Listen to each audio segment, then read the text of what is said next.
A classic tale of turning lemons into lemonade, Mbongeni's journey into a world-renowned artist began 25 years ago when he was presented with the challenge of not being able to afford paints. Determined not to let circumstance deter his passion, the challenge was met with a creative alternative of smoldering plastics onto canvas.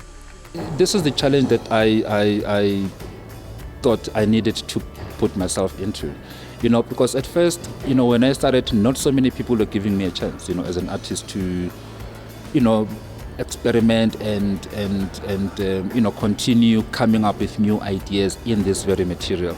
But I just told myself that, look, this is one thing that I want to prove a point, to say this is a colorful material. What can one do to make it work? And then it just started like that. I get inspired by everyday life. All what I see on a daily basis, it inspires me so much. That's why I cannot, maybe if I were to put it this way, my very first studio was here in town, in the CBD. I like to be in the space where there are people, and I get a lot of inspiration from people, just to look at people's faces, and be able to capture that. While his artistic journey has taken over 2 decades to solidify, he is using his life experience to help up-and-coming artists gain a better entry into the arts community. We've just started a new company, myself, Sarah Maki and myself. We started a small gallery in Pretoria. Then we were approached by City Property in Pretoria, to come and start our small gallery there.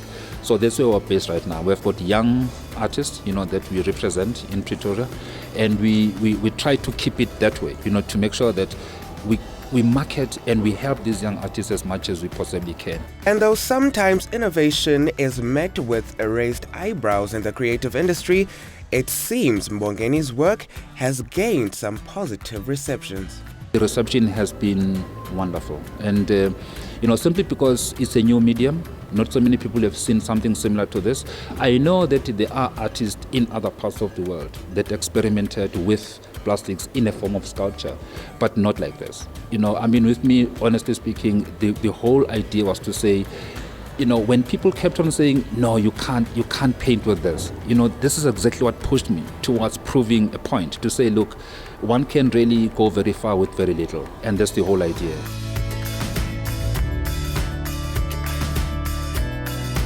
Never has a statement such as, "One man's trash is another man's treasure," been more true. I guess today I was shown that creativity and art really does come from anywhere and everything, including the plastics that we see rolling around in the streets of Johannesburg. I'm Riley Hlaganipho Sakwe for Joburg Today.